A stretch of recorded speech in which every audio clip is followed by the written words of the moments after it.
I said that. Yeah.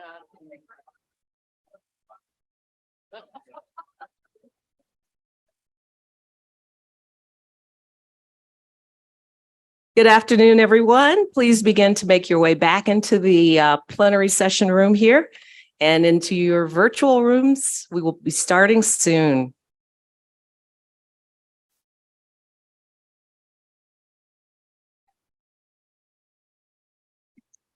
Welcome back, everyone. Please take your seats. We're going to be getting started here.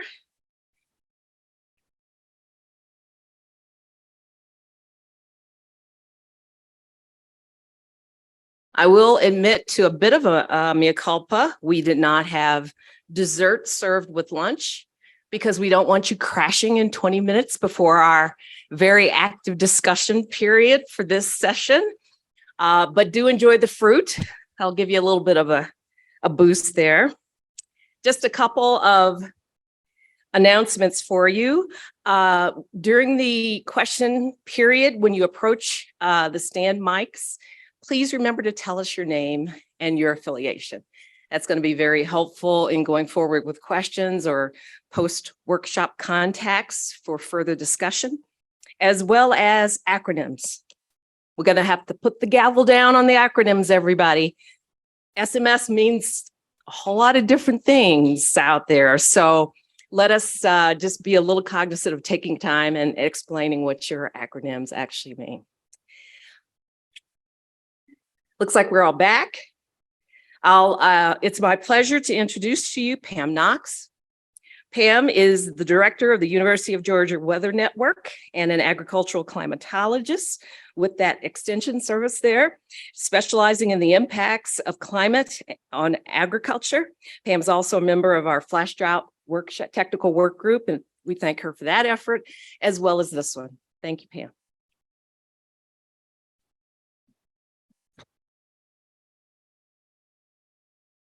Well, it's my pleasure to be here this afternoon. I'm not going to spend a lot of time talking about myself. I will say that drought has been really the #1 factor in my career in the last 20 years, at least. I got hired in Georgia because of a drought, one of the 3 long ones we had, multi-year droughts. And then since then, we've had 2 shorter ones of less than a year. Keep telling people the next one is coming, but we just don't know when. And so now is a good time to talk about it before it happens, right?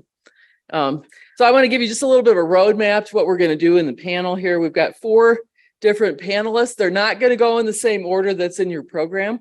We're going to start with Klaus, then Miranda, then Samit, and then Becky. After that, they're going to give short presentations. I think they're supposed to have only about 3 slides each. And they're all practitioners. So they take drought information, assess it, and then communicate it to other people. So they're going to talk about that aspect of what they do.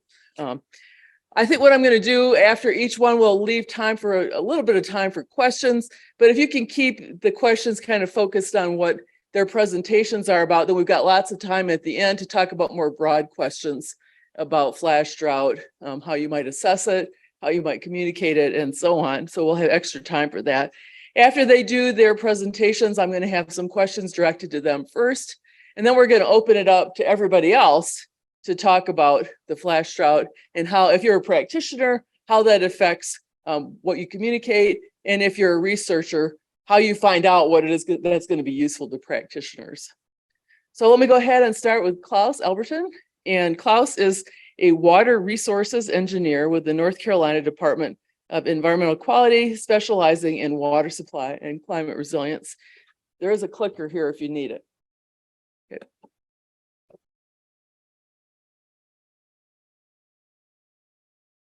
Good afternoon. As Pam said, I'm Klaus Albertin. I'm with the North Carolina Division of Water Resources. I guess my job on the panel is to give the state planning organization, state regulation perspective for things.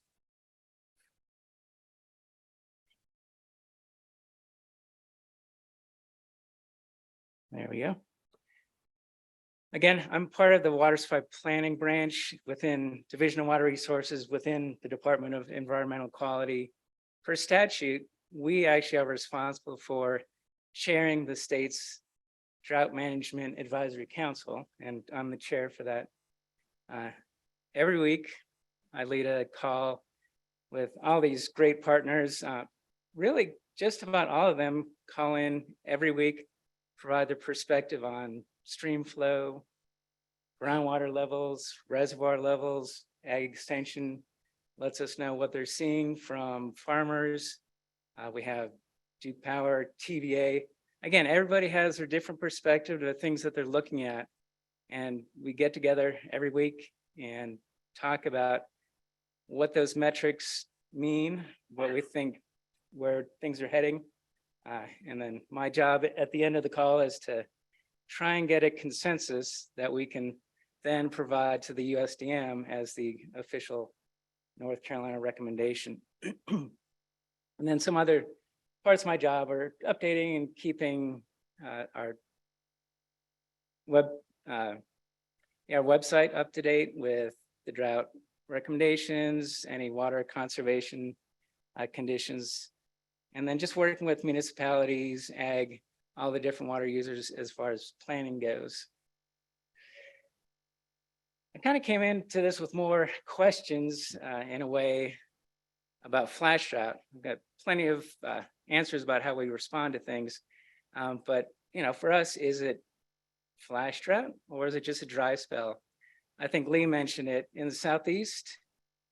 We can have 2 or 3 weeks where it's just dry, and that's not really unusual. But it's, you know, how do we know when that kind of goes from being a normal couple dry weeks to flash drought? You know, how do we know?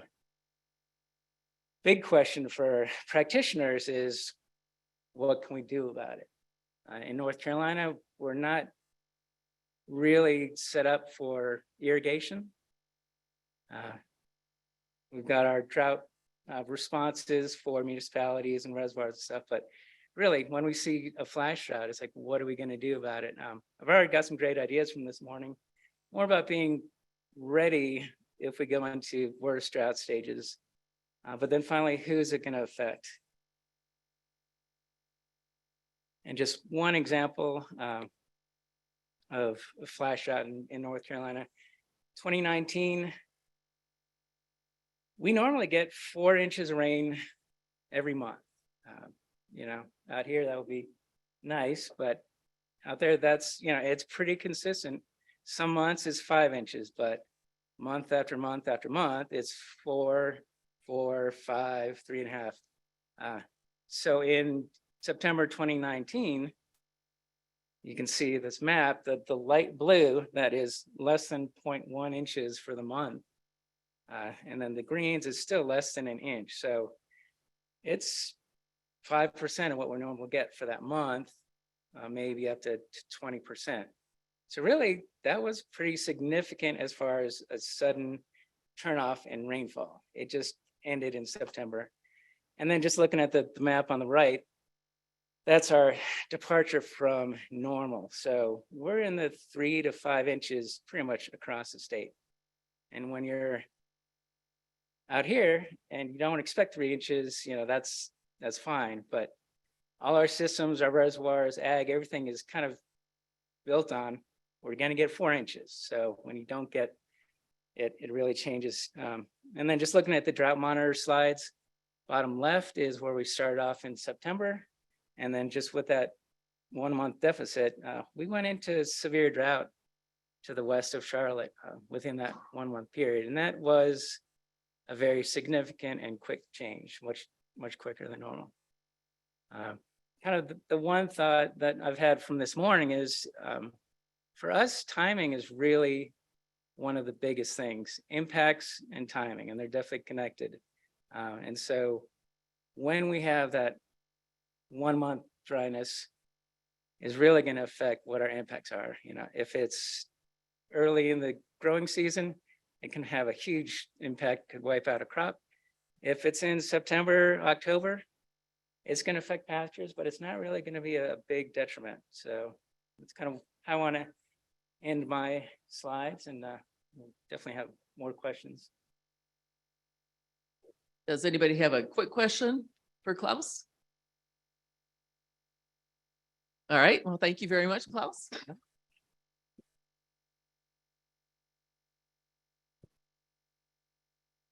Our next speaker is Miranda Meehan. Miranda is an associate professor in the animal science department, which is the extension livestock environmental stewardship specialist and an extension disaster education coordinator. Is that Eden, right? At North Dakota State University. All right, so my experience with drought is as an extension specialist, working with our extension agents across the state, providing resources to our farmers and ranchers and helping them respond to that drought and preparing them to respond to that drought. Some of the things we do, I facilitate our weekly drought monitoring throughout the state. We use the Seymour system, which has been fantastic since we transitioned to that system. Lot less work on my end. And so that's been really great. I work with our extension agents in terms of what are their knowledge gaps related to drought. A lot of them aren't trained necessarily in grazing systems or agricultural systems or their specific agricultural systems. So what do they need to know to help our farmers and ranchers respond? Some of the things we've done is doing some in-field livestock water monitoring quality, because that's a trigger for drought. We had a lot of livestock losses in past droughts because of high sulfates, high total dissolved solids. And so we have skills, or they have the skills to go out and help people monitor the water quality. We also are talking about impacts to forage production, forage growth. We develop lists of resources available to them. We also have our weekly calls during a drought within extension, but we also have bi-weekly calls with all of our state partners to communicate what resources are available, what do we need, and what programs are available, making sure that we're communicating that to the people who need help. And also following any type of event is, what are the impacts? What are of that event?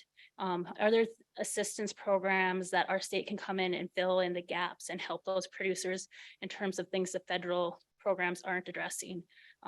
And we've had a state level water assistance program that has been very successful, both in 2017, but also in 2021. My experience with flash drought, 2017, I helped to co-lead our response to the flash drought. And like everybody said, it happened really quick. We weren't even thinking about drought in April. And then a drought was introduced end of May. That's 24% of the state. And a week later, approximately, it was 88% of the state coverage in drought. And then by July 18th, extreme drought conditions were introduced into the state. So it came on fast and intensified very quickly and had dramatic impacts in terms of forage production and crop production. And here's some of those impacts. Because of the timing of the drought, we've seen significant impacts to forage production. 80 to 90% of our forage is cool season. And so it was time during when that forage is growing. And so we've seen huge losses in forage production.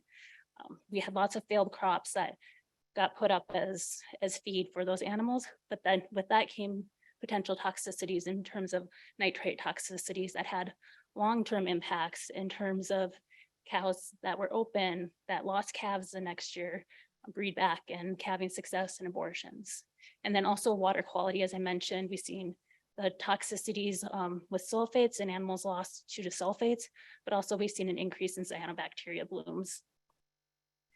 And that's my experience.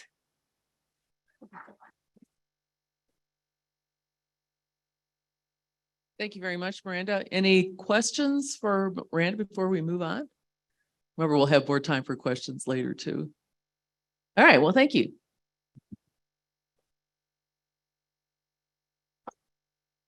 The third person on our list is Sumit Sharma. Sumit works as an assistant professor at the Oklahoma State University, and his focus is irrigation, management, and row cropping systems. All right, thank you. Good afternoon, everyone. So I used to work as assistant extension specialist. I got promoted to assistant professor 2 weeks ago. I have, yep. So I have worked a lot with producers. Basically, what I work with is how to grow the existing cropping systems in the Oklahoma Panhandle with less water. Try to educate producers through my extension programs about the new technologies, how they can be efficient with the existing infrastructure they have when it comes to irrigation. Besides that, I talk to producers a lot, and today you will be probably listening to a producer through me, because the um, drought I have seen is I've seen two flash droughts, I feel like, in 2015, 2019, and then a big drought that started in 2021. And some of the decisions were made, and that's what I'm going to share with you today. I have two slides. This one, yes. Regular drought. When a farmer is in a drought, one of the first decisions he's going to make, whether should I plant or should I not, or should I wait? That's the first decision he makes. And this is about dryland. So it is tied to insurance. So he is going to wait.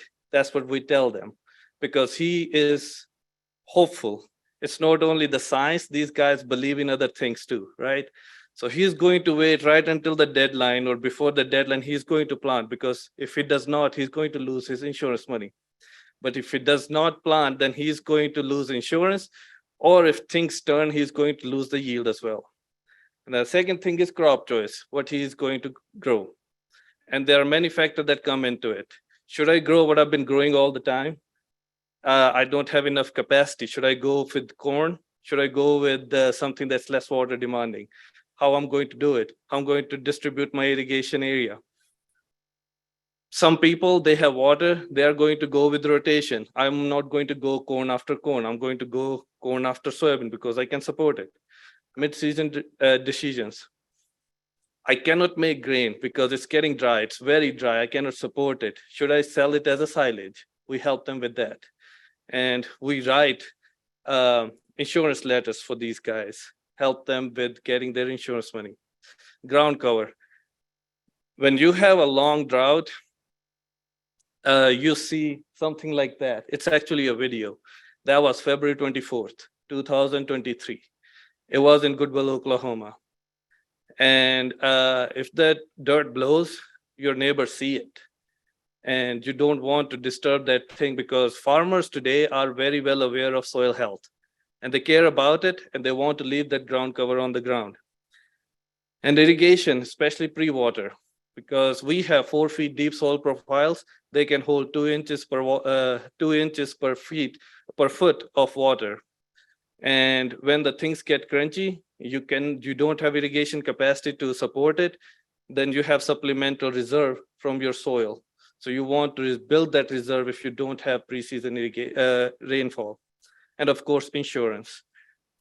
I don't know how insurance things work, but I know that they can get 65% of their last 4 or 10 years of average yields. But this is regular drought.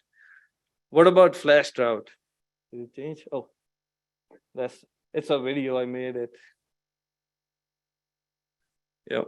And I got inside before it hit it. It only lasted for about 20 minutes, and the street lights were on. This was around 1 p.m. in the afternoon. Flash drought. You know, the prediction, timing, and duration are very critical for us, for a farmer. If we know it's coming, it's good. We can adapt. But the timing of it is more critical. And I can explain it if this is the pointer. Is this the pointer? No.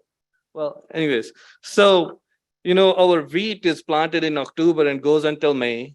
And its critical period of growth is April and May, when it's getting into reproductive stages. If the drought hit at that point, the flash drought, if it's only, I mean, you guys know more about flash drought, but if I am dry at that point, I am in a difficult situation, because I want to prepare my ground for corn, but I also don't want to lose my yield in wheat if I am distributing my water between those two crops. All right, now I have planted my corn, which is blue, in May. And if I am hitting the drought in July, that is when I'm tasseling, and I'm not going to pollinate. I'm not going to make any kernels. Should I move my planting date a little bit later, that I skip that July, that's the hottest part of the year, to maybe August. So even if the drought hits, my crop is not very sensitive at that point. Milo, grain sorghum, its critical point is in August. So it really depends on when is that this drought is going to hit me, what stage my crop is. And I can play with it with short duration maturity, long duration maturity that gives my crops some point to adjust.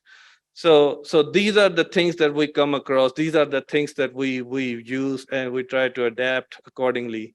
And it all depends upon how long the drought is going to be and when it's going to hit us. And it has been discussed earlier in Amanda's presentation, but that's all I had. So any questions, I'll be happy to answer.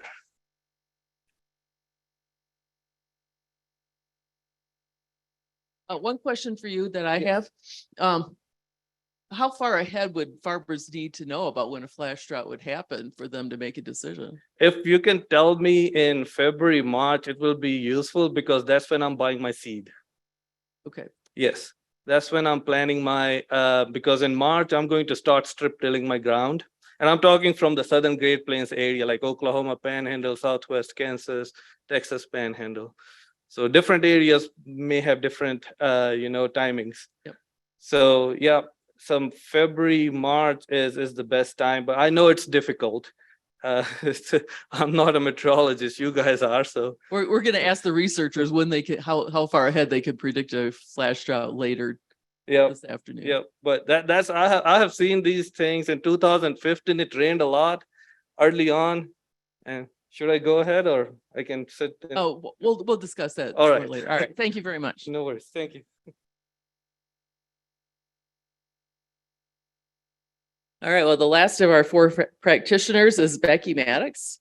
And Becky is a senior environmental specialist with Constellation Energy Generation, supporting environmental compliance for the company's nuclear fleet in Illinois and the Mid-Atlantic region. She's based out of the Chicago suburbs. Thank you. Okay, great. Yeah, thank you for having me. Thanks to Trent and Marina for offering the invite here. Talk about flash drought and impacts on nuclear power generation in Illinois, which is where I'm at. Just a little bit of background and what I do and my coworkers do. So what we provide governance and oversight for our nuclear fleet of power plants in Illinois, and then we have stations in our Mid-Atlantic states, but I focus on Illinois. If you're familiar with the area, we have a plant in Quad Cities, down central Illinois by Bloomington and Decatur area, one out in northwest Illinois, and then three kind of southwest Chicago suburb-ish, if you will. So with support with my colleagues and my team, what we do is specific to what I'm going to talk about for this group here, but we do provide guidance during the summer months to ensure thermal compliance with our water discharge permits. So those are issued by the Illinois EPA. We have limits of what we can discharge into waterways as well as thermal compliance. And during the summer months, we do utilize a thermal model that helps us to predict our discharge temperatures for our 3 stations that are listed there.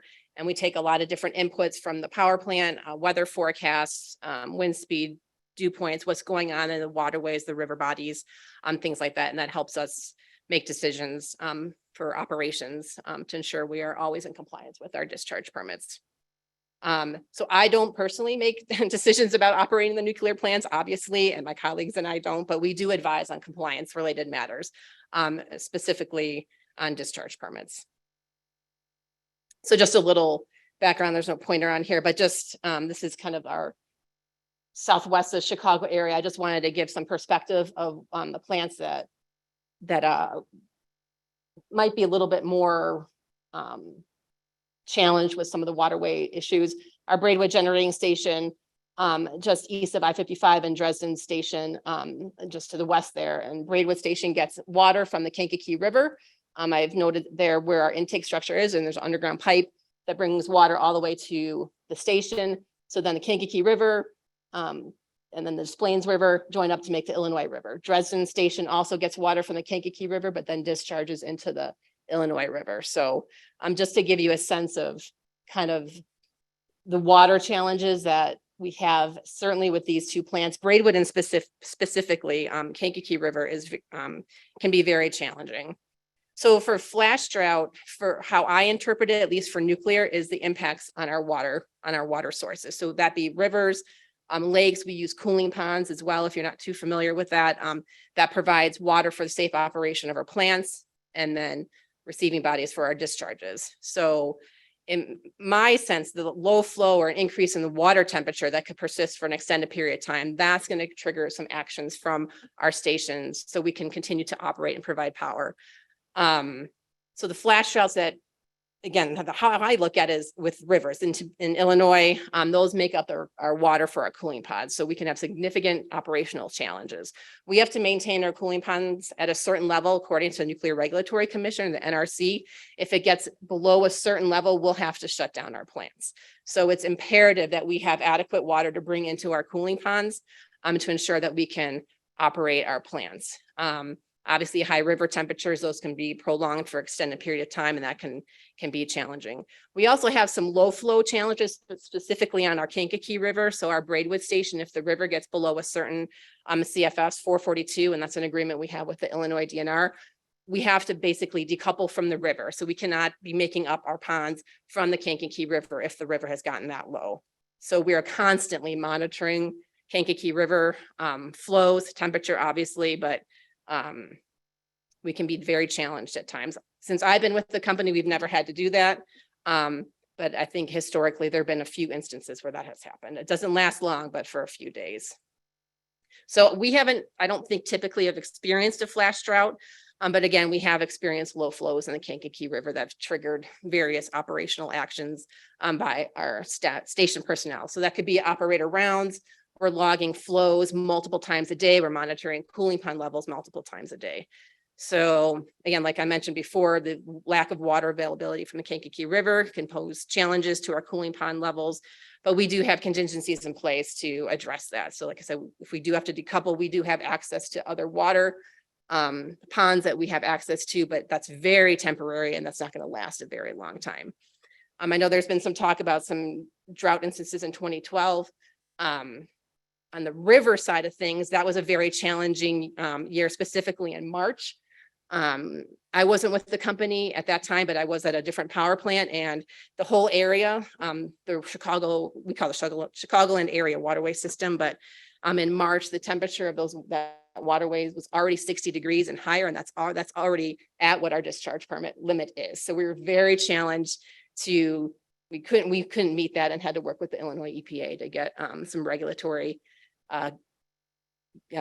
just some guidance on how we can meet that. So that is not an option anymore. So we can't do that anymore. So I have our discharge limits here just as a example of what our stations have to meet in various months. And then just one final picture. This is from last year. We do get challenged with sediment buildup in front of, this is our Braidwood station, in front of our intake structure, and we'll have to dredge that every now and then. So low flows will contribute to a buildup of sediment and other debris in front of our intake structures, which are the two kind of black boxes that you see there where we'll take in water. And that is it. All right, well, thank you very much. Thank you. Any quick questions, Sylvia? Yes, Becky, thank you Yeah. so much for being here. I really appreciate it because I am a former radiological emergency preparedness specialist. Great. And with that in mind, I guess I just have the same question I'd like to ask you that Pam put to Sumit, which is how much time do you need before your plants can decouple? 2 weeks, 2 months. I know most of the power plants can do things very quickly when they need it. We can do things pretty quickly. The resources will make available to whatever we need to do, right? So operation of the plant safely or shutdown of the plant safely is imperative. So whatever we need to do, if it's happening now, we'll make it happen.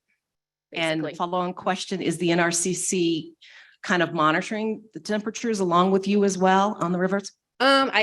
can't answer that, but we do have an NRC inspector at our plants, each one. So they are probably always in contact with our regulatory assurance group and monitoring that along with us. We're in constant communication. They always know what's going on at our plants. They sit right there with us every day. Thank you. Thank you. Thank you.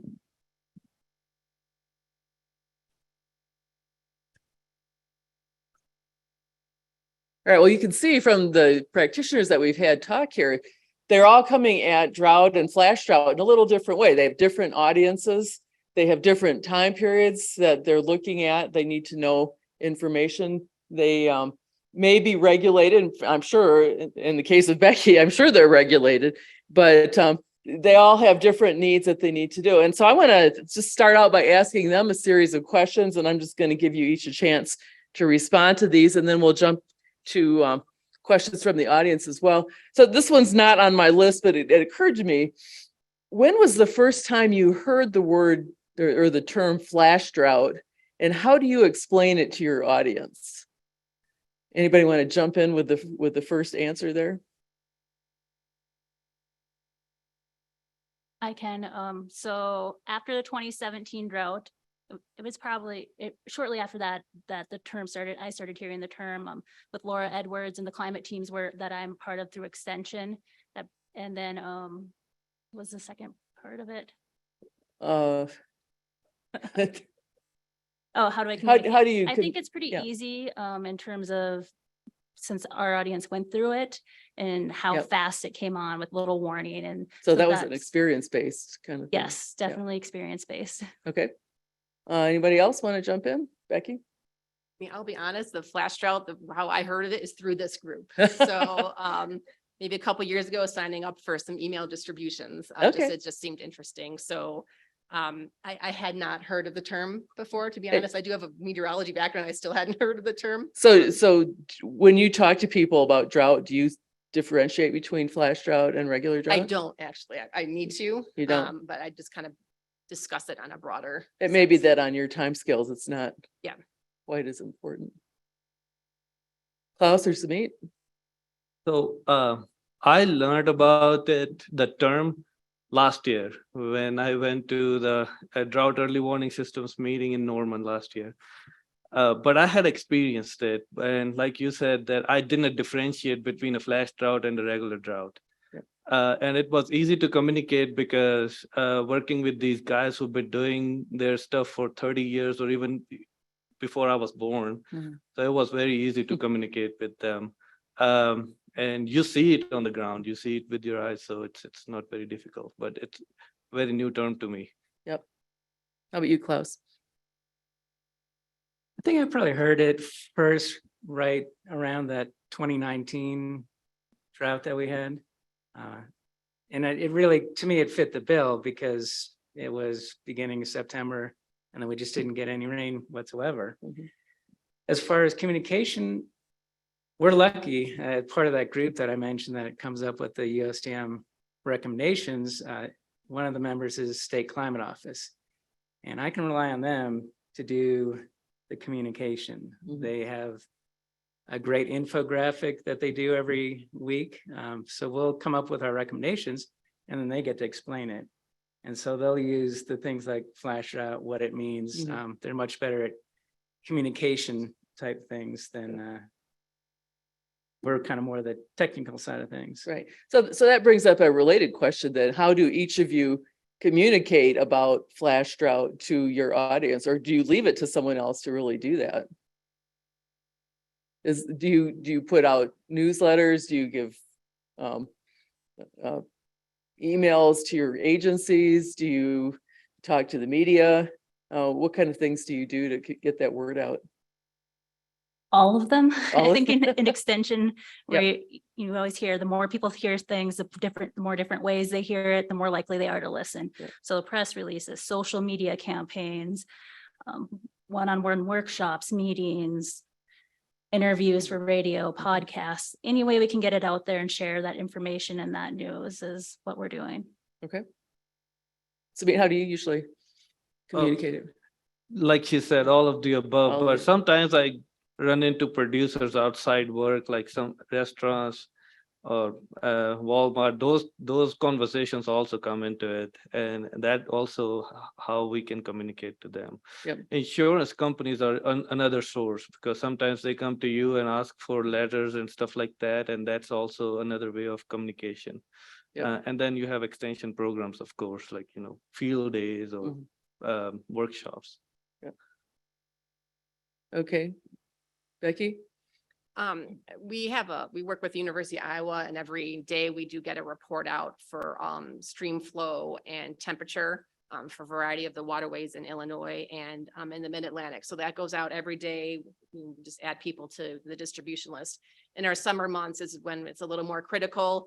We do send out a report, my group at the stations every Monday and Friday with flows, temperature, like I talked about, cooling pond levels and temperatures and things like that. For our cooling ponds, when the temperature does get a little higher, we do have, some of them are fishing.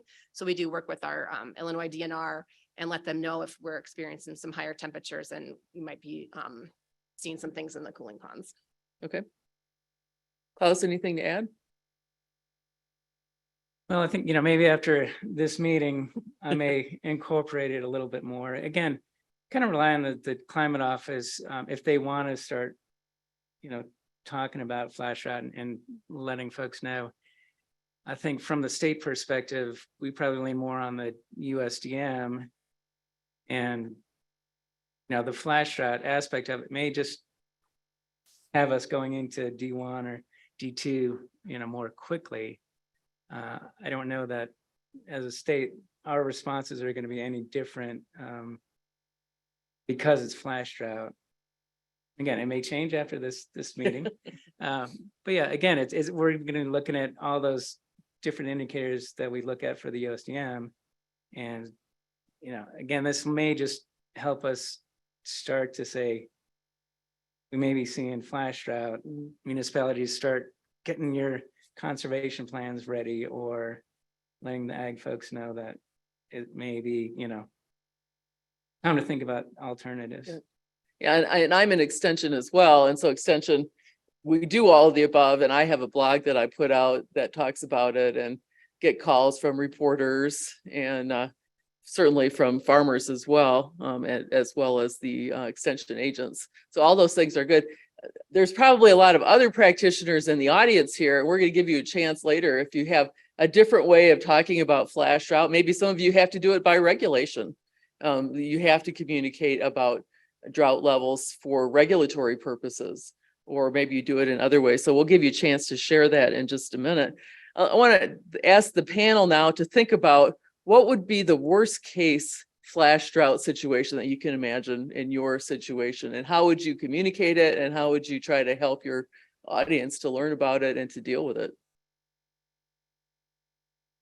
I don't know, is that scary? It's going to happen someday. I was going to say repeat of 2017. Really? The timing was awful for our farmers and ranchers, and we've seen significant impacts, and they weren't, when it happens that fast, it's hard enough during a regular drought to get people to destock and make adjustments, but to make those decisions quickly was challenging, and we've seen long-term impacts because of that. So how soon did you notice that there was a flash drought? Did you start getting calls right away?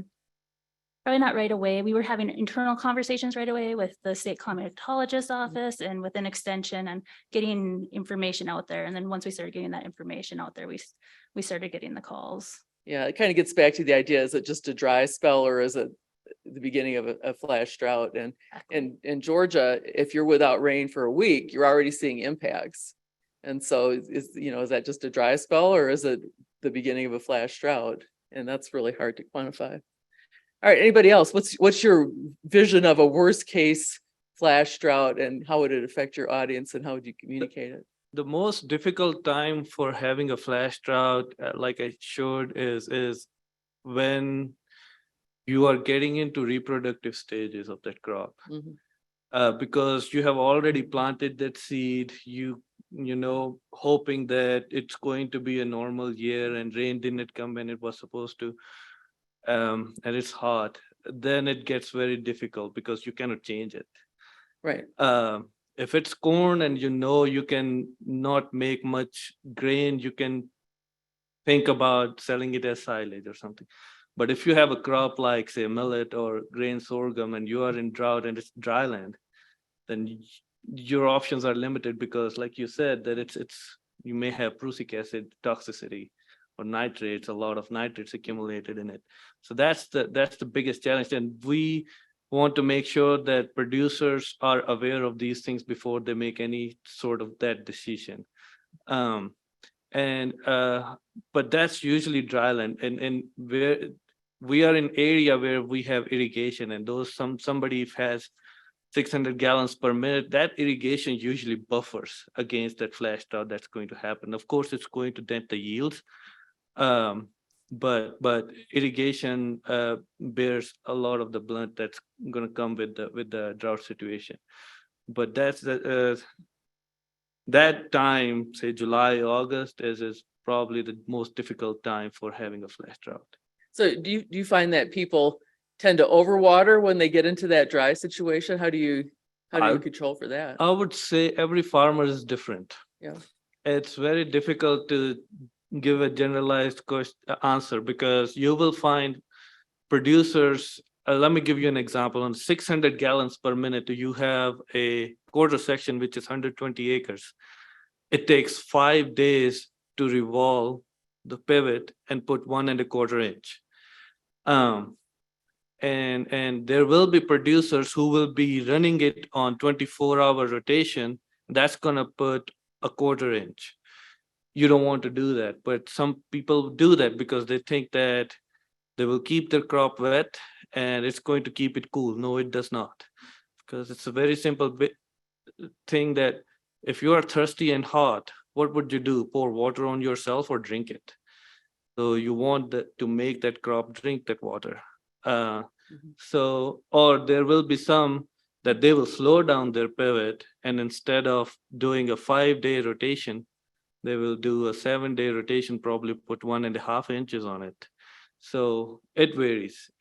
I'm sorry, there is not one answer. Right. Well, it depends on the crop, I'm sure, too. And depends upon the crop, yeah, too. Yes. that's right. Okay, any other comments? Klaus? Well, I mean, I think they definitely covered the ag side of things Yep. well. From a municipal side of things, probably our worst case would be kind of the second flash drought that we've been talking about, when things are kind of getting worse and worse and worse. And then we have this, we may already be in D0, but then it just ramps up to. Yeah, we had that problem in Georgia in 2019, I think in 2016 as well, where things were kind of dry in the summer, but they weren't too bad. And then in fall, all of a sudden, the temperatures went way up and the rain stopped and things accelerated very quickly. Yeah, and summertime is the worst for the municipalities. You got grass irrigation and pools and all that sort of thing. And so, if you're only in abnormally dry conditions, maybe voluntary conservation, people think they're doing, a good job already. But then if you suddenly have that month where the spigot shuts off, then things get bad. So quick. does your state have a drought plan that they follow? The way it works, that's part of our job too, in the planning branch, is working with all the municipalities. They have to come up with their own water shortage response plan. And so they look at where do they get their water, because if they're groundwater versus reservoir versus stream, it's going to, their supply is different. Right. They're not going to be affected if it's groundwater as much. But so they have to look at what their triggers are and what their response is going to be. And so, if it's a reservoir, it's like if it gets down to 220 feet, then we'll go into voluntary. If it gets down to 210, then we do this. So how fast can they make the change from one level to another in a drought situation? Within a week. Within a week, Yeah. so they're pretty quick. That's as far as, when they put out their conservation level, as far as how quick people actually respond or how much they actually respond is a different story. But that's probably just general drought, not necessarily flash drought in particular. Right. Yeah. Yeah, because from a municipal, if it's just the say 1 month that we had in September, they've got the stream flows pretty normal already. Reservoir levels are normal. So for a municipality, it really doesn't change anything. But like I mentioned, it did put Charlotte area into D2. And so they ramped from no conservation to voluntary to mandatory Mhm. within a month. So that's pretty quick, Yeah, at yeah, least on those time scales. yeah. And people weren't happy, but they Of course also not. saw that it hadn't rained and Right, Yeah. right. Becky, anything to add? I mean, our worst case scenario would probably be if we have to shut down. Oh, in the- yeah, In the I- heat of the summer, right, when there's the greatest demand for electricity, and, residential, obviously hospitals and things like that. So how close have they come to that? I've been in the company 8 years, never. And Never. I don't think they actually ever have. So, obviously compliance is and operating safely is first and foremost. So, there could be ways to mitigate some concerns if there's higher Mhm. temperatures or things like that, or extreme low flows. Okay. All right, some other questions that might come up. Do you ever, I mean, when you're talking to your audiences, do you ever differentiate between drought and flash drought, or is it all pretty much the same to your audiences? I think this is probably where ag is going to be quite different than the water folks. Do you talk to them specifically about flash drought, or do you just talk about rapid drought intensification?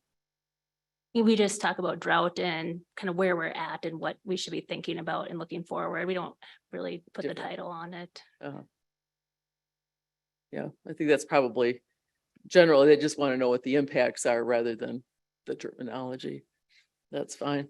Are there things that you could do to help prepare for the next flash drought by educating people? Some things that might come to mind. The farmers that I work with, mostly, they're very responsive to a drought that's occurring, but they're not necessarily thinking about how they could plan ahead to be more resilient. And there are some things you can do, like maybe you talk about cover crops to keep soil moisture in the ground. Are there things that you are using now to educate people about being more resilient to either whether they're dry spells or flash droughts? Or is it just generally part of your planning for drought in general?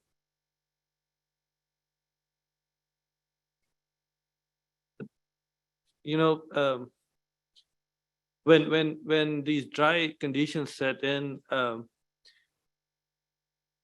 first thing that a producer I have experienced that the first thing they do is they work with their own experience.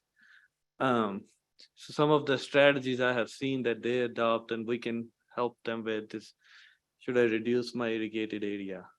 When they are getting into a flash drought situation.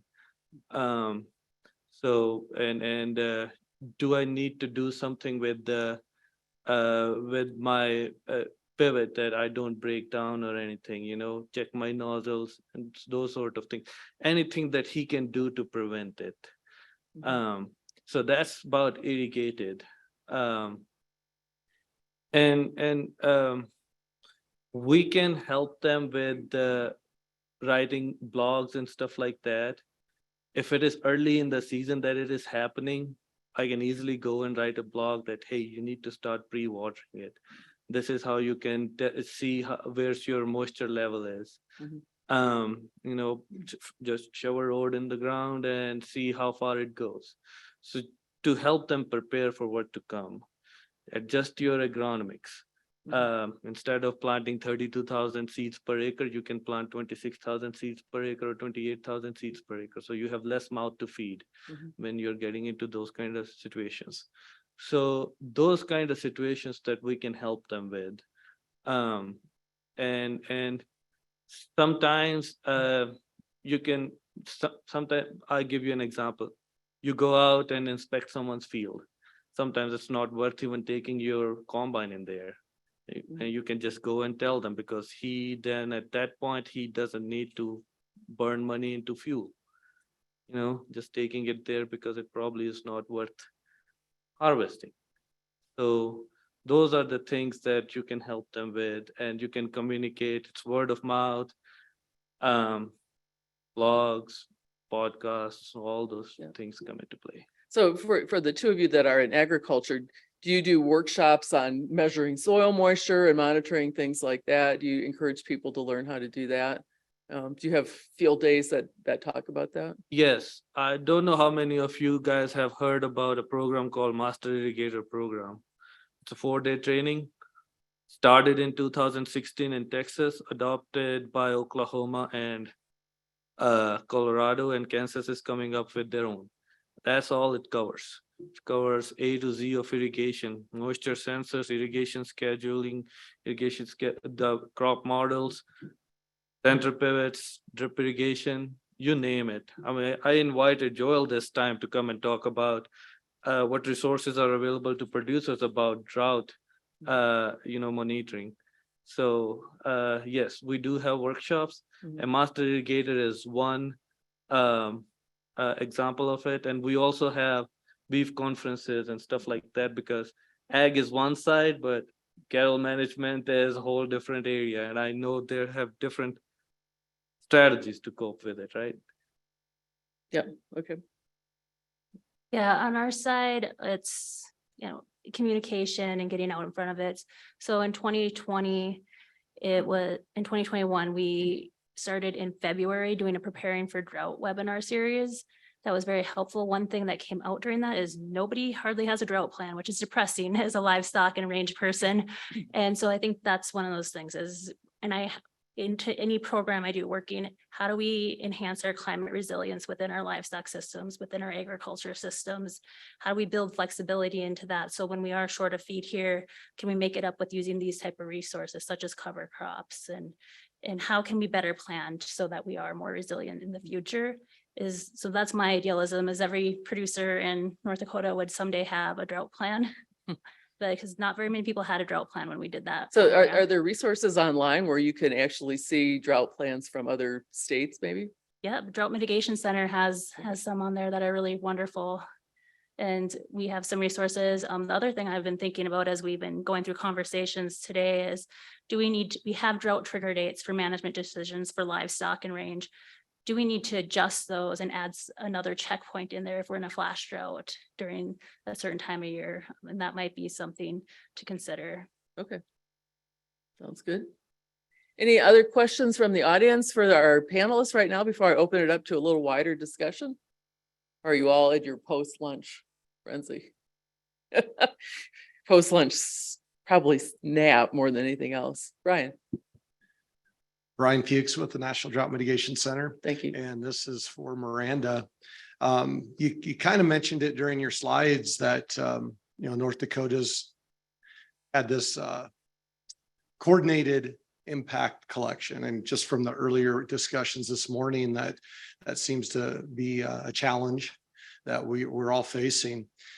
Could you share or expand a little bit more about, I know a little bit about it, but just to hear it from you about how that came about. And then you said it saves you some work personally, but just to kind of hear the benefits that North Dakota has seen in about the last 2 years or even year and a half that you've been doing that. Yeah, so in 2017, during the drought, we actually started a Google form internally that I created every week and sent out every week and harassed people every week about to make sure they did that. And so in 2021, we did adapt using the Seymour system. We had Kelly Smith come do a webinar for all our extension agents, because we use our extension agents across the state, because we have one in every county to monitor. And I send them out a week. She did a webinar training us how to do it. She did that again last year, since there was some tweaks to the program from some of the issues that we ran into in 21.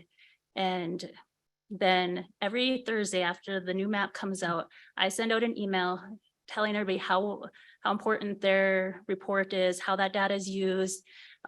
And then also I put in the map, I put in the climate outlook, how that might impact them, and then any links to resources. What federal programs are available right now? What news releases did we put out that you might need to use? All of that goes out in an email every Thursday, sometimes Friday. And then Monday, we have them do it at noon on Monday. So then on Monday, I do a reply all and say, just a reminder, these are due at noon. And that without that communication, sometimes I'll drop off, I'll miss a week. And you can tell the response rates do go down in those weeks. So And- how many people usually respond to that? We're not in drought really, except for Oh, a yeah. very narrow part of the state right now, and we had 28 people, so over half of our extension agents replied yesterday. In spite of the fact that they're not even in drought. So we talk about though, how that information can be used in other ways too, Yeah. and it's not just for drought, even though it does go into the drought monitor maps directly and how that's important. Okay. But definitely it's all about communication and reminding people on what's going on. Okay, great. Mark, Yeah, so a quick comment and a question for Becky. Yeah, great to hear that feedback, Miranda. The motivation on the condition monitoring was not just focused on drought so that we can tell the difference, right? How do you know if you're in a drought? What's it look like when it's normal and when it's wet? Which helps the authors, right? Those sort of that longitudinal monitoring that you're doing. So appreciate your efforts with extension, feeding into that national database. And then a follow-on question, sort of what you mentioned, Pam, was, yeah, not only do we have the state, but we've developed a resource guide with USDA, the hubs and others, specifically on risk management on the ranch. And it's had hundreds. I mean, we've done workshops over the last 5-6 years, well over 1,000 participants. These ranchers will drive from 5 hours away to come to these. Wow. And there is a guide there using extension and range conservationists and others within the whole Great Plains region from the south all the way up to Canada. The question for Becky I have is, over the years, particularly, I know when I was still a drought monitor author, I used to get inquiries. I forget what the cycle is for FERC relicensing. So for that Federal Energy Regulatory Commission, just to give the acronym for Sylvia there, but she's probably aware of that one. For FERC relicensing in drought, I've had lots of inquiries about that. Have you had to deal with that, or do you use any information drought related in FERC relicensing with any of the plants you work with? Thank you. That's a good question. I'm not involved in FERC licensing, but we do relicensing of our nuclear plants. And that's through the NRC. So a couple of my colleagues are in there. I'll bring that question back to them. I don't know. They're in the midst of doing relicensing applications for 2 plants right now. So I will ask them that question. I don't know offhand, and I can get back to you. It's a good question. seems to me that, I mean, anybody that's working with stream flows and reservoir levels and so on, probably Corps of Engineers or city water managers or whatever, probably has to have a drought plan in their operating procedures. Whether or not it's followed might be another question, but I know in Georgia, it's not always followed the way it should be. Because partly it's just a lack of knowledge. So let me oh, go ahead, sir. I'm sorry. Yes, we do. We have plenty of time for questions, so please jump in. And then after this, I'll check to see if there's any questions online. Hi, this is Vineet Sehgal from Texas A&M University, and thank you so much for sharing your perspective. My question is specifically for Miranda and Sumit. We have discussed what kind of window we have for forecasting flash drought. So we were talking about seasonal, sub-seasonal forecast, and we know that there have been issues. So my question to you is, for the farmers, what can be a realistic, doable forecast window, which we can target as researchers, that our products are forecasting maybe 2 to 3 weeks or 4 weeks in advance with a certain degree of certainty that we can see that it actually helps to make a decision in the right direction? So what could be that forecast window? You know,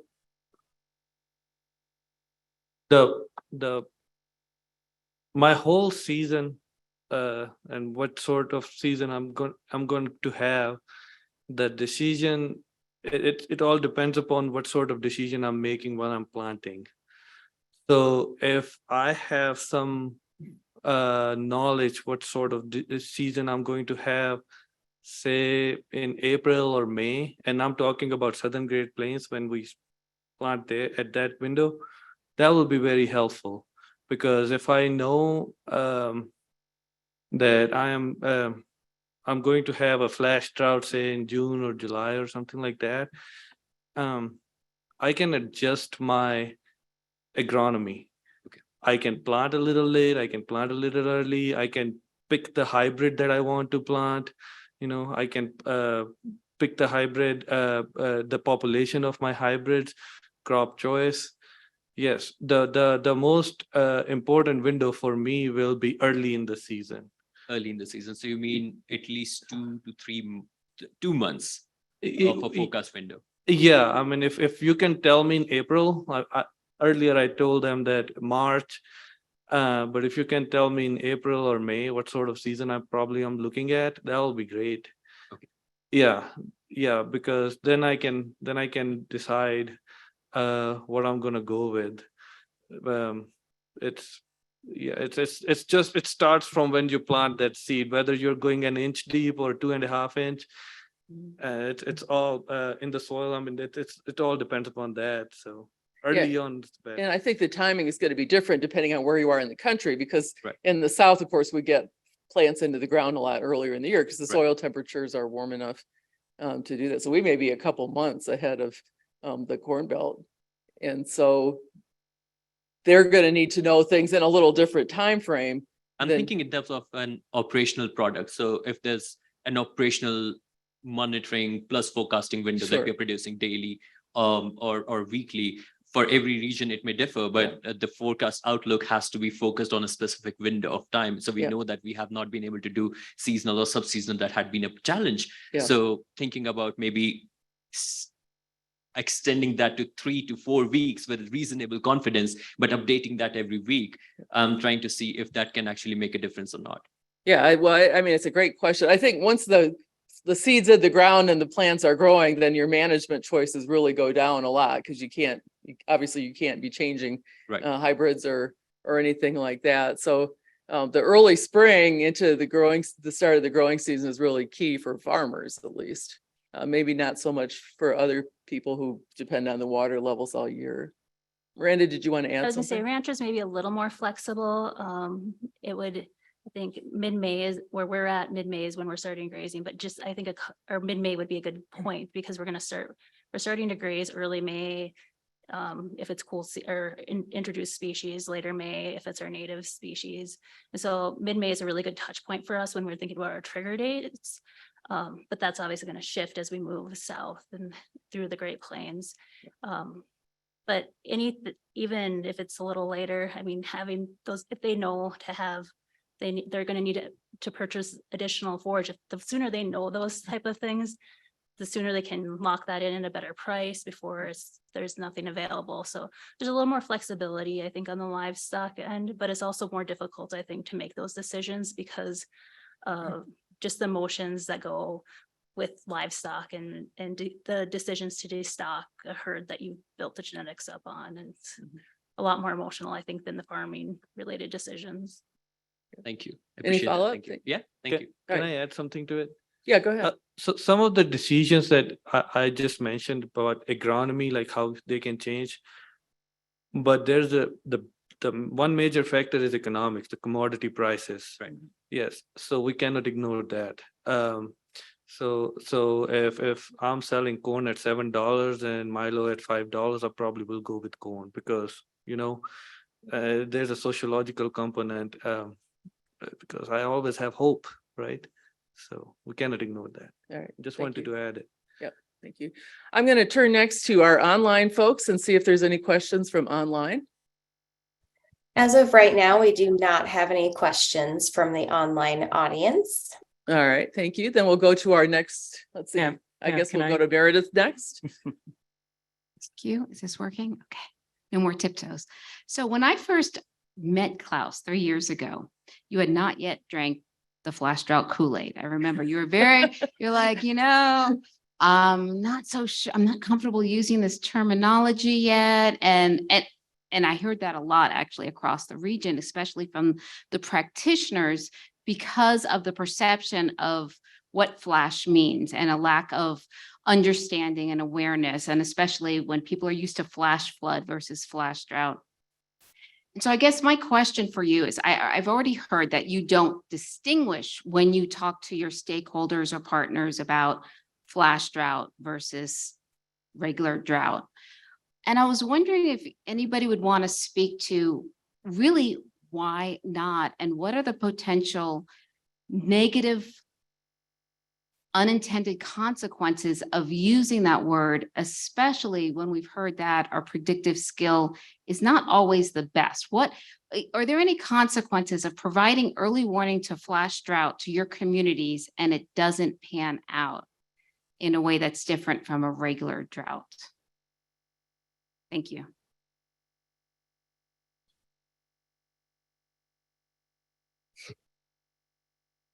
I'm thinking. Do they just get confused? Is it Well- more education you have to do? I think, and Mark didn't pay me to say this, but I mean, I think, we've kind of put a lot of effort, and we still need to into the USDM and having folks look at the USDM and the North Carolina maps. And so if that captures what the impact from the flash drought are, then it's easier for folks, we're still trying to get them, look at the state map, look at, and then with the input from the climate office saying, we're in flash drought or conditions rapidly degraded over the last month, then, I don't really see the benefit necessarily of saying, hey, we're in a flash drought. Because then it confuses like, well, how is that different? And it's like, well, I guess you let them do the heavy lifting then, yeah. of explaining it. Yeah, I guess I'd agree in terms of our stakeholders are going to respond the same way. They're going to base their decisions on the drought, the severity of the drought and the impacts of the drought, and not what we call it. Any other comments from the panel? Otherwise, we'll turn to the next question. Oh, okay, go ahead, Meredith. What I'm hearing is the flash drought terminology is extremely useful for this research community because there is some kind of definition, but that maybe we need to think a little more carefully about how we use it when we're using it externally. Just something for us to think Yeah, about. no, I think that makes sense. And again, even just from this morning, I think part of, seeing some of the tools more, I think it's going to influence how we may create our map every week. If we can see things have been going, we look at it every single week, but if there's indicators, metrics, some of the tools saying you're looking at flash drought next month, then we won't be as hesitant to go from normal conditions into D0 or D1, even if the metrics aren't really there yet as we normally would be. We do have our consensus and our weight of evidence. And so, if we're not really seeing it really stacking up, we're not going to go to that next level. But if we're seeing the, kind of mixed signals and that we're really kind of poised for flash drought happening, then it's like, well, okay, I'm comfortable putting that out and being able to say, it's because of this, I can defend it. So I think that's So that's kind of more just an awareness thing. So you're telling people there's something to watch here, and they're paying more attention to that than they might otherwise. right. Yeah. Right. And again, there's to us, we can use it, the term internally more, but it doesn't necessarily. Jargon. Yeah. Okay, let's go with the next person here. Jonathan Weaver, Midwestern Regional Climate Center. I guess I have a question for the whole panel, but kind of builds off of previous questions. As someone who develops tools to hopefully aid in decision making and things along those lines, obviously timing and the kind of information you're getting is very important. I think in some cases, the lead time that you might get for some of these predictions might not be ideally far enough in advance to make some important decisions. So I guess I have a multifaceted question, which is how flexible, I guess I'm trying to figure out how to ask this, even though I've just been standing here thinking about it the whole time. how flexible are the actions that can be taken based on different lead times provided for like warning? So is there some action that can be taken at 2 weeks? It'd be great if you knew a month out, but you can still make 2 weeks work, or you'd like to know by April, but if you have information by May, is that like not a game changer? And obviously, and then kind of a second part to that question, which is accuracy of the predictions very much inversely related to the lead time of the actual prediction itself.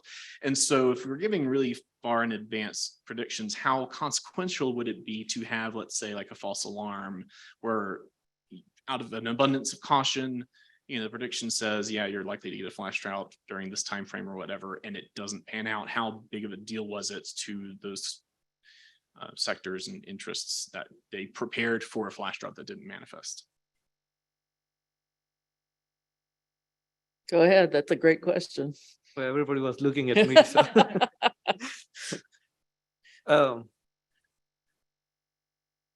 If I don't answer your question, let me know, but I'll But my yeah. question was, so. Okay. I should have said it earlier. From a farmer's perspective, he's already preparing for, some bad scenario. Even though I'm saying that, hey, April, May window is the best one, but if you are planting 10,000 acres, some of that crop will be planted. Even if you started mid-April, some of that crop will be planted in mid-May. So he already has a 1 month window, right? And the way the farmers today are very smart, and they have many resources. They have crop consultants, seed companies selling them seeds. So they are already diversifying their farm, not even with different crops, but different hybrids, and it can be maturity. So he probably has 120-day corn, and he is also planting 98-day corn, depending upon where you are.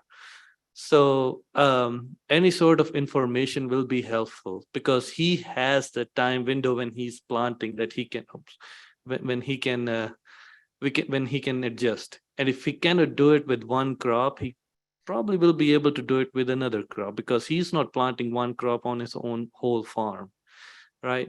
So any sort of information, like I said, it is useful, and it's not like you have to have it at this point. As long as it reaches the farmer, he can adjust. Yeah.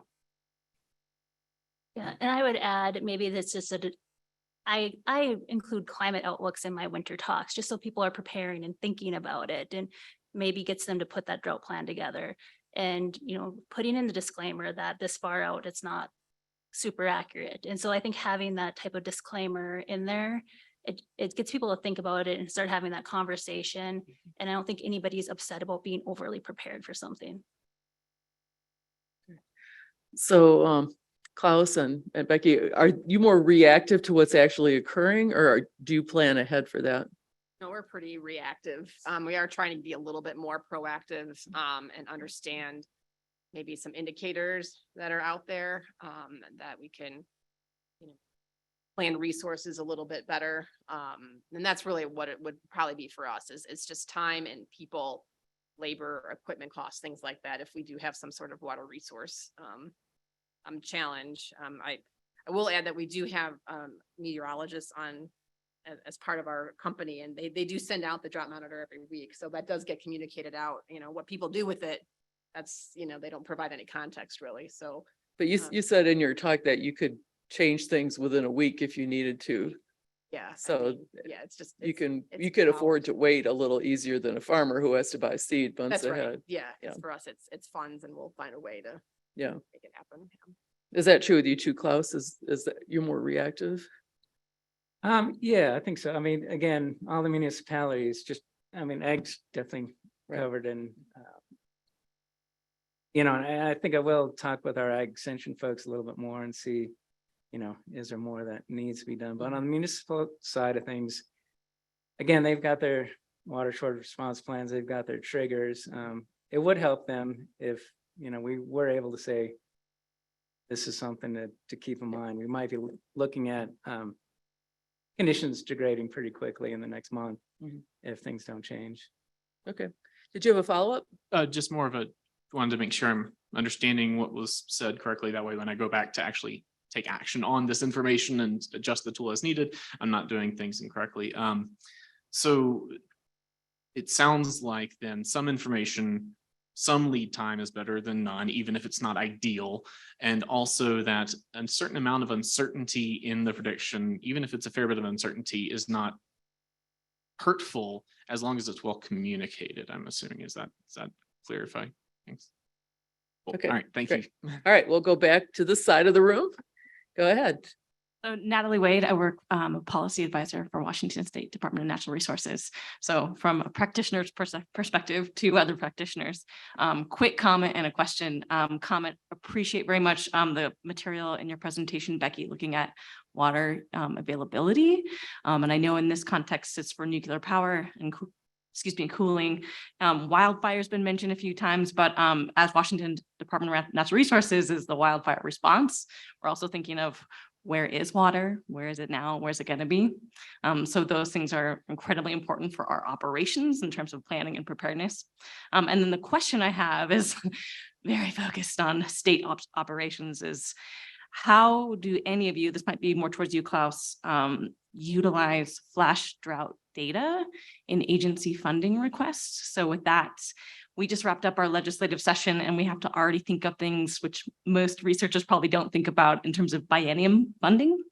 So we have to think about what we know now, what we're going to plan for in the future. So I was thinking, do you use flash drought data now? How do you communicate that of like what you're planning for in your agency and like supporting that in terms of capacity and funding? We don't. You're giving me some good ideas. No, I think, just on the drought side of things, I mean, I think there's a couple areas that we do need to focus on.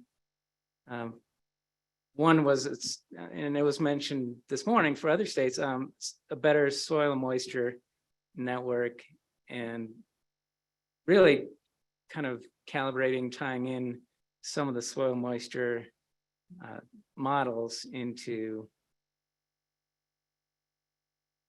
our ability to really understand what's going on. Yeah, I think you definitely gave me an idea. Because now it is something that we do need to improve in North Carolina as far as soil moisture. And I do, we look at a lot of metrics, but I think soil moisture is one of our weak spots in North Carolina as far as really being able to understand what it means, how we can use it. So that's kind of, I think, a focus for us. Are there other kinds of data that would be helpful to you? And not just to you, Klaus, but to all the people on the panel? What's the thing that you would like to see the most that you don't have now?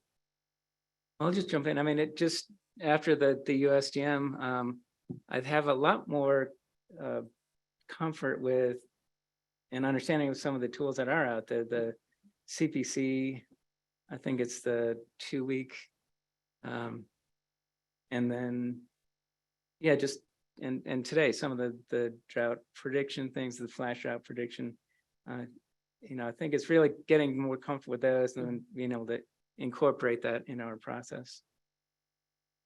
I would say we need more climate stations. We have fairly big counties and we have counties yet that don't have any. And so that really makes it hard to make a decision and inform those people when we don't have data that's specific to them.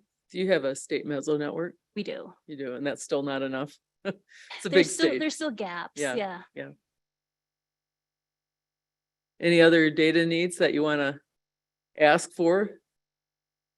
Or that you'd like to have? If you think you got enough, that's fine. That's great.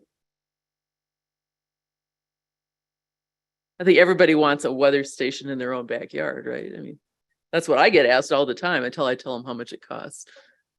And then they change their mind. All right, let's go on to the next question. Yeah, Trent from Illinois. The reason you didn't say anything, Sumit, I think is because you're in Oklahoma and they have data everywhere. So also just want to say Washington State DNR top 10 Twitter follow, by the way. I don't know if you're in charge of that or not, but thank you. It's fantastic. Yeah, so we've talked a lot about response and management. I want to switch it up, talk about preparation. Because it sounds like, and this is my experience too, working with folks on the ground in Illinois, that once you're in the thick of things, it doesn't matter if you call it flash drought or whatever, it's working through it. So what kind of information can be provided for preparation? And I'm talking on decadal, year to year and decadal timescales. Thinking back to Jordan Christian's presentation, how can we turn that kind of information into good preparation and planning on those long-term scales? This is across the board: water, energy, ag, those kind of things. What are kind of your thoughts on that? I have a question for you.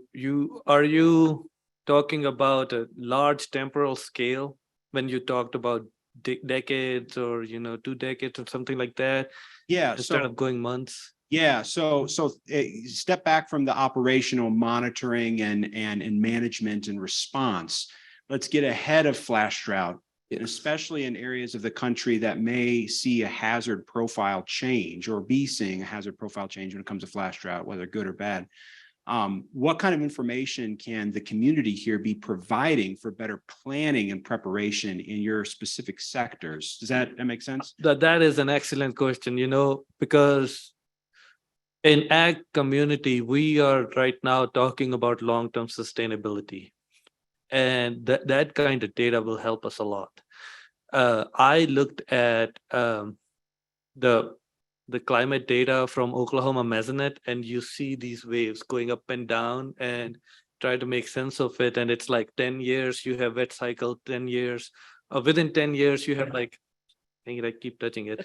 I'll try not to. But within 10 years, you have like 2-3 years, which are very dry. And then you have 2-3 years, they're above normal, and rest of it is normal. I was at a conference, and I'm giving you an example. Some people have irrigation, and they are having this irrigation from Ogallala that covers 8 states, 450,000 square kilometers of area, irrigates 20% of the irrigated area in United States. That number you may want to check, but the first 2 are right. So that's finite source of water, right? And then at some point there will be a transition. We won't stop doing farming, because people will stop everything. They won't stop eating. And you want to keep doing dryland agriculture. If we keep doing that, and I'm talking about future, right? If we have that sort of data that tells me that out of 4 years as a dryland farmer, I may fail 1 year, but I may have 2 years, which will carry me through for next 5 years. That will be very useful for me, because eventually we are talking about food and growing crops and everything. This is my personal opinion, that when I talk to a farmer, I'm actually talking not to a farmer, I'm talking to a businessman, because he wants to earn those dollars. So if I know the cycle of how it's panning out every decade, and it's worthwhile building that resilience in my cropping systems, that it can hold any small drought, or even irrigation sometimes don't help in a year like 2022. It will be very useful for us. And even when we are trying to design long-term experiments, so that we have answers for some of these guys when we get to that point. I hope I answered your question. So we had a talk this morning about the frequency of flash droughts increasing in some places. Is that something you could use to encourage people to come up with more ways of doing short-term irrigation? And I know John Christie in Alabama talks about a lot of crops can get carried through in Alabama with only maybe 4 inches of rain just applied at the right time, and talks about lower tech places like pumping out of farm ponds, because a lot of farmers cannot afford $100,000 to put in a big pivot or or something like that. But maybe there's other ways that we can find solutions that'll make them more resilient. But if we can tell them this is going to pay off, then I think people will be more open to it. I completely agree with you. Yeah, we have talked about crops are sensitive at certain stages to water stress. And if I have enough water that I can only irrigate 4 times during the growing season, it will be worthwhile investing into it. Yep. And looking into it. Yeah, okay, real quick before Miranda says, so like, this is a good point, is like, what kind of information? So I can tell you the flash droughts are going to become more frequent, or Jordan will tell you that. But what do your producers or ranchers or energy providers or whatever, but what do they actually want to know? Is it just the economics of, will this investment pay off in 10, 20 years? So, go ahead. I would say the timing and knowing so they can prepare, because that is their investment on the ground, in terms of forage and adjusting and how much money it's going to be an economic cost for them to bring in feed if for a livestock operation. And so I think that's helpful. I know the risk thing, I took notes and I was like, maybe it can scare people into doing a drought plan. I don't know. Which I think is a win. And I think too, the blended outlooks are really helpful because it's a simplified way to bring all that data together. And I can share that with our producers and our extension agents who are out communicating with people. So that's a really nice package way of sharing all of the data and all the tools that you guys have. Okay, well, let's go on to the next question. Back to the side.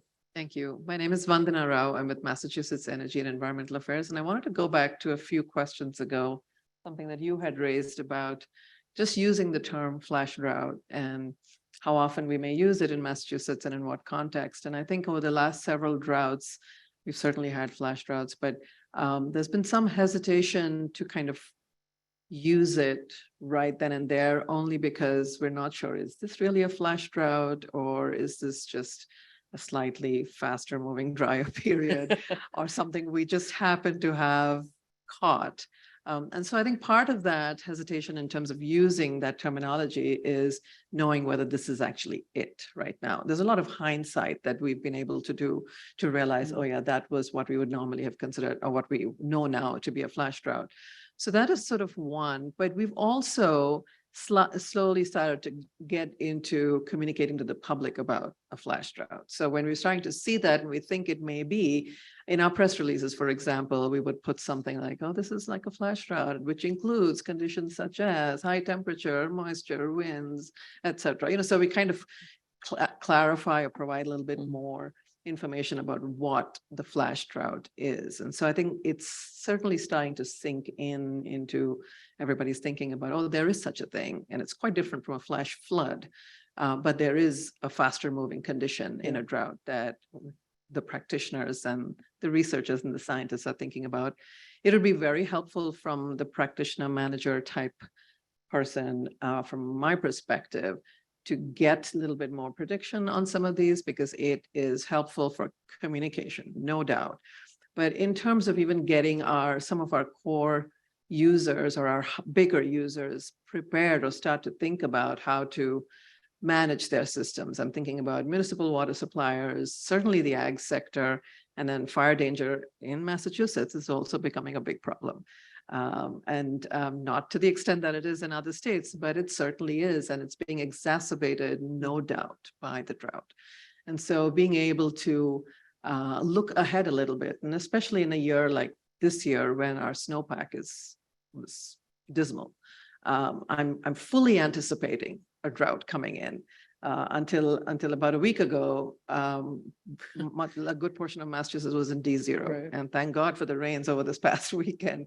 We've been keeping a close watch. But it's times like that that when we already have antecedent conditions that are prime for another drought, when we had one last year or until the early part of this year, that having a better predictive capability would be extremely helpful, be it 2 months out, 1 month out, 2 weeks out, anything honestly is good. So I just wanted to provide some context from the Northeast. Yeah, that's great. It's it's interesting to hear that, because the society is becoming a lot more vulnerable to the same droughts probably than it was in the past, because there's a lot more demand for water, more sensitivity to temperatures and so on. I think there's also this other thing that's going on with the media using these jargony terms, and all of a sudden flash drought is everywhere. It's just like bomb cyclone or polar vortex or something like that. And I think, there's a little bit of a tendency there for the media to just take that and run with it, whether or not there's really an understanding of what that means. And so I guess we need to be a little judicious about how we use it. Go ahead, Sylvia. Thank you. With Vandana stepping up to the mic, it reminded me that I'm to pass on Vicky Zulte's regrets for not being able to join the practitioners panel today. She had a conflict and wanted me to make sure everybody knew she was sorry she couldn't make it, but certainly her information is listed, her email, and Vandana is going to pitch hit for any more Massachusetts and Northeast drought-oriented questions of this nature. But I do want to take a chance and invite maybe a little bit of hearsay testimony here from all of the participants here with regard to something that our planning panel for this workshop struggled with. We wanted more practitioners from additional sectors to be able to be with us today. And I'd love to get, what have you heard from your Walmart contacts, your casual interactions about drought in the areas of transportation, hydroelectric power generation, and maybe some other sectors there. If anybody wants to just come up to the mic and maybe make some comments on that would be great. Expand our practice. Yeah, how many of you would consider yourself practitioners, taking data and communicating it to others? Raise your hand. So at least half of you, I would say, probably are. And some of you are probably from other fields besides our wonderful panelists here. Any of you want to volunteer to talk about who your audience is, what you talk about with flash drought or regular drought, and what things are missing that you would like to have. So if any of you haven't heard your story yet, I'd love to hear that. And feel free to come up to the mics. For those of you who aren't practitioners, I would say, how many of you are researchers then? You're a researcher. Maybe some of you are both. In fact, there's probably more than one of you that are both. If you're a researcher, what things would you like to know to focus what you're going to research on? Are you more interested in the longer term things, climate change related things? Are you more worried about short term forecasts, seasonal to sub-seasonal forecasts? Are you interested more in temperature? Are you interested more in precipitation, or how they all fit together? So let's hear what would be helpful to you. So you can either, as a practitioner, talk about what's important to you and how you communicate things to your audience, or as a researcher, and we've heard a couple of these already, what would you like to know so that you can spend the best use of your time, which is limited, to really hone down on this a little bit? Nobody wants to be first. I'll give you a minute. Go ahead, Becky. I'm going to say this as more a practitioner, but semi-researcher, is that we need a real operational framework for drought and flash drought.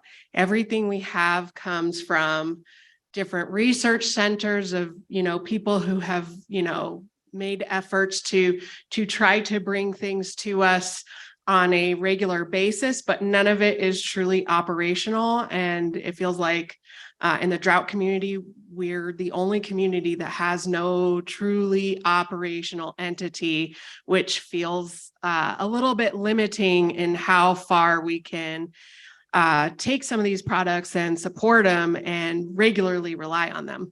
So drought monitor people, do you get any funding? Maybe some release time, no funding? Yeah, think about it. We're talking about things that are done basically on people's goodwill, and there's not really much funding for it. And maybe that's something we need to work on, is to have some sort of base funding that can help support the kind of research that we're doing, not necessarily just grant funding either.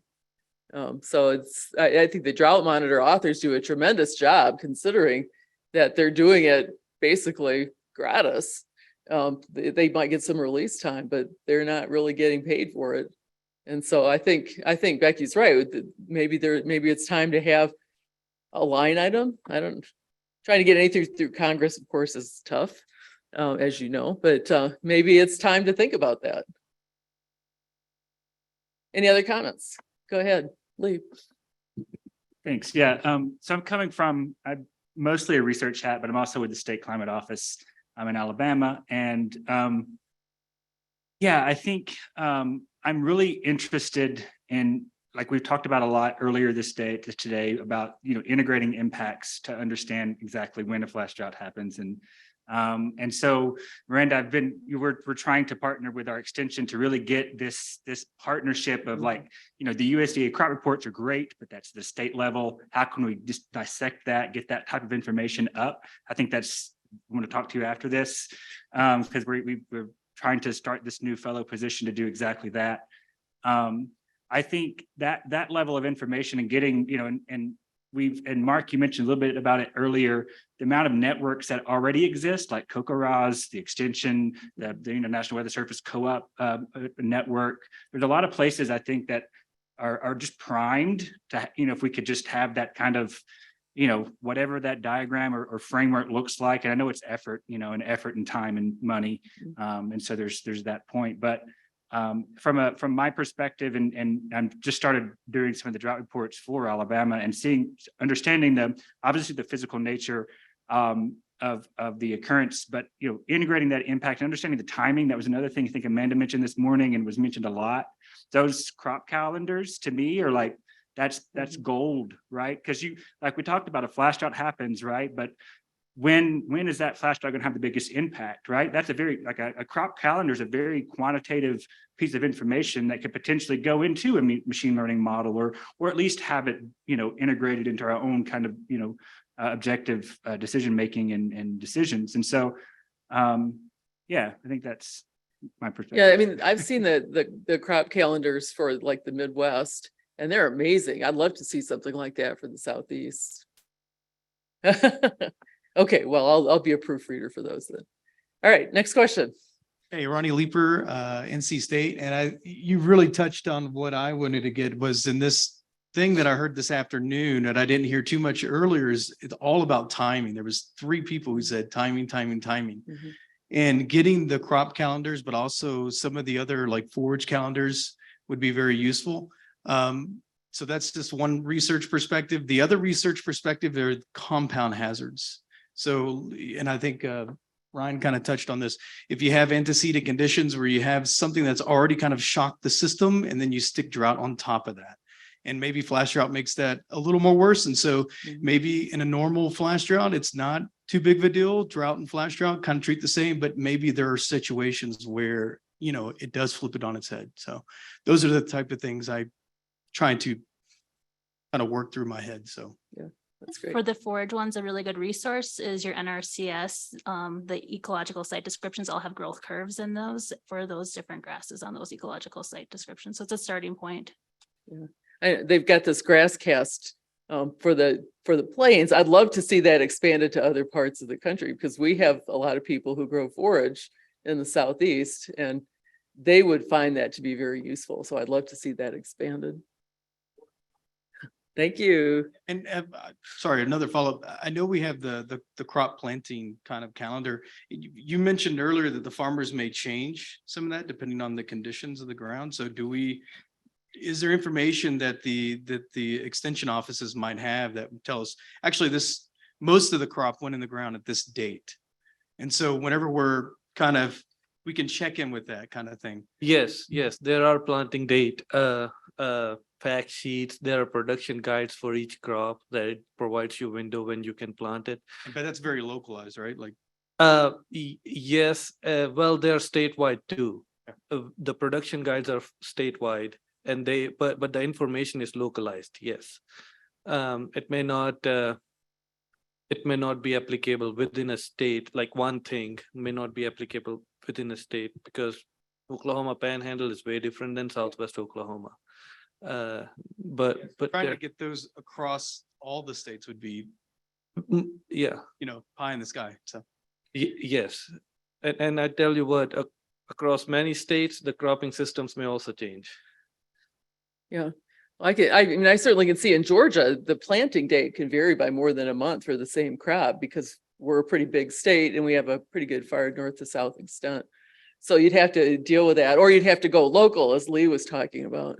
Did you have another follow-up? I was just gonna say that I utilized the crop reports that USDA, they will put out the percentage of what's been planted. And it's, again, it's at the state level. And so diving in, we want to get there, but that can give you a good deviation across your crop calendar. If you're like, oh, well, only, it's May, but only 40% of the crops been planted, that could really tell you something. So that's another piece of information. Yeah. I would like to add, there's one more date, that's insurance date that's determined by USDA, and every producer has access to it. They know it more than we do, to be honest. So is that to when you have to plant the crop by? Yes, Or- you have to plant the crop by if you want to qualify for insurance. Okay, Yes. it's not when they harvest it, it's when they plant it. Yes. Okay, I know, because there's also deadlines for forage. If you don't have drought within, a certain time period, then even if you get drought after November 1 or something like that, it doesn't count towards getting forage insurance. So those dates can be very important and they're not always well known, at least not by people who aren't farmers. Yep. Did you have a question? I was just going to provide some more context from the Northeast. My name's Eric Lindquist from the state of Connecticut. I'm thrilled to be able to take the time to travel out here along with Vandana from Massachusetts, and we have Art here. So it's great to have the Northeast represented for a change at one of these. We've actually been going through, in the Northeast, a series of droughts that have occurred almost every other year now, starting in 2016 and into 2017, and then again in 2020, again in 2022. And then most recently, we had a little episode about 3 weeks ago. Not sure, I was having a conversation with Andy earlier, not sure whether we'd call this a flash drought or not, but we had essentially about 6 to 7 days of well above normal temperatures. We were in the 80s and 90s every day, with dew points stuck below 30 for that entire period, and gusty winds, drying everything out in a record amount of time. Our soil moisture went from we had a lot of precipitation early, throughout the winter. We not snow though, as Vandana mentioned, we missed out on the snow this year, but we had a lot of rain.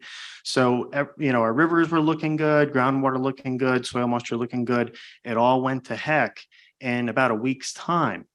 And then that was followed by a record fire outbreak in southern New England, southeastern New York, parts of Connecticut into Rhode Island. I'm not sure about Massachusetts, but we had record fires. And a lot of that was attributed to, of course, the week of prolonged windy, dry, hot conditions. But also we came to find out that, a lot of our landowners, land stewards, don't have adequate forest management practices. In Connecticut, a lot of our land was agricultural about 100 years ago. Most, if not all, of the land was farmed. And over the last, 100 years, especially in the last several decades, those farms have ceased operations and been allowed to revert to forest land. That forest is maturing now. We have a lot of dead timber that's falling down. A lot of people say, well, we don't have to manage that. It'll just rot because, we get a lot of water. Like Klaus in North Carolina, we get about, 50 inches of rain a year, typical. So nothing really ever has a chance to dry out. But lo and behold, just a few weeks ago, it did. And we had, for the first time, evacuations due to fire, first time in recent history, at least. So that's just one example of an area that in Connecticut, it's this one of those things that folks just don't think about. We never have had a history of having a risk of fire. But now people are getting familiar with the concept of, maybe not the terminology, but the concept of a flash drought and what it represents.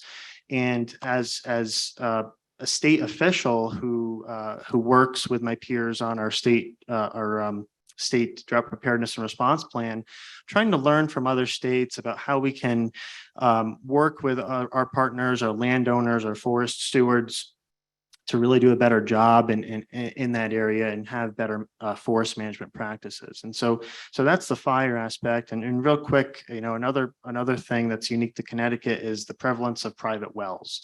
A large portion of our population relies on private wells for their water supply, and the state just has no resources for them in the event of a drought. And so when they run out of water, they're out of water, and there's nothing we can do to help them. Short of bringing in water tankers or offering, bottled water as an emergency stopgap measure.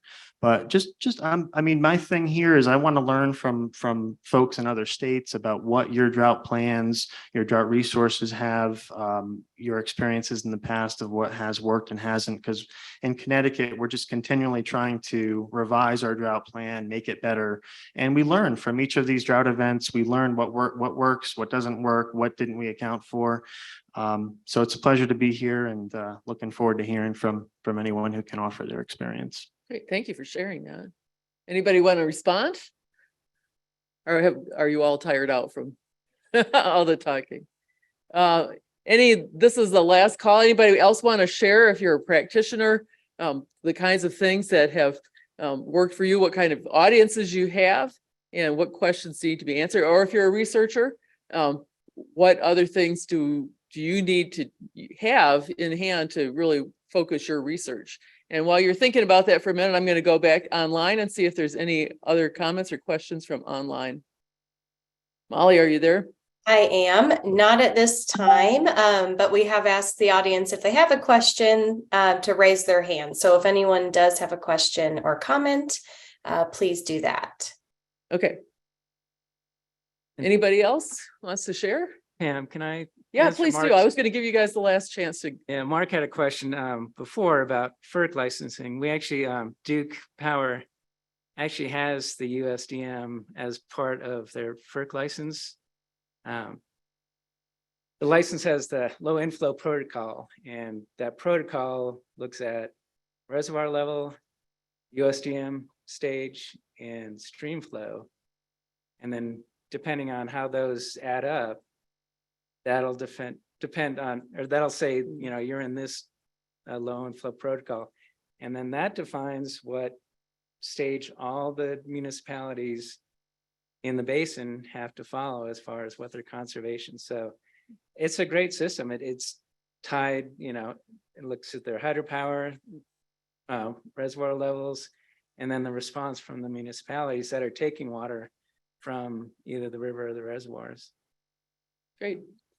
Panelists, this is your last chance. Anything else you want to add to your conversation? Or have you all talked yourself out too? They look pretty quiet. All right, well, I want to thank all the panelists we have tonight. I think it's been a really good discussion. Thank you very much. And I also do want to thank the technical wizards in the back, because it's been an amazingly smooth transition between all the slideshows and everything. So thank you.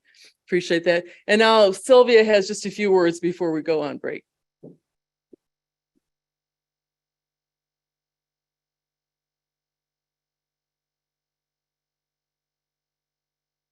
I'll just say thank you again to that wonderful panel. I appreciate everything. Another reminder for the flip charts, if there was something percolating in your mind, you couldn't get that question together, what's the word? Flip charts. Yes, don't forget the flip charts. Of course, there'll be plenty of time for discussion of questions in the next sessions tomorrow. But I do want to say we're very excited about the rest of our afternoon with the Tools Cafe coming up. Many of you saw a handout that looks a little bit like this. A little bit more information, QR codes to get to the tools. So use the upcoming break to plan out get your plan of attack ready for our 12 tools tables over there in the north end of the building. Couple of items for the tools presenters. We don't want to totally lock you in to your positions. So if you feel like you need to take a break, or you would love to go and chat with someone else who's presenting a tool or a poster out in the atrium, let me know, and I can get you a little bright card to put on your stand to let everybody know you'd be back in a couple minutes and be able to continue answering questions about the tools that are available. Same for the poster folks. If you want to step away for a little while, we get that. Let me know and we'll give you a little marker. Also, for the folks who will be rotating through the tools, get to as many as you can. But if you can't get to all of them, please use your registration list to email folks and ask questions after the Tools Cafe this afternoon. And then finally, something I've got to add this morning, and I'll do it now because we'll have a quick dismissal after the Tools Cafe. We do want you, when you come back in tomorrow morning, to come in the front door and look at that registration or attendance list and put a check by your name. That is for safety reasons. If we ever have to evacuate this facility, we want to make sure we have a list of everyone who is here, or the fire department will get very mad at me for not tracking who's attending our conference, our workshop today. So do place that little check mark each day when you come into the workshop as it is. So now I'd just like to adjourn everybody to the break and then Sylvia? go. Yes. One more thing, just want to mention, we do have some posters in the atrium. Yes. Can't forget the posters, right? We will definitely have time throughout the Tools Cafe for the poster presenters. Anything else that I have forgotten today? Okay, have a good break and join us in the Tools Cafe very shortly. And with the posters. With the posters. We are a little excited know. about this Tools Cafe, track but the mind, posters one track matter mind. too. Yeah.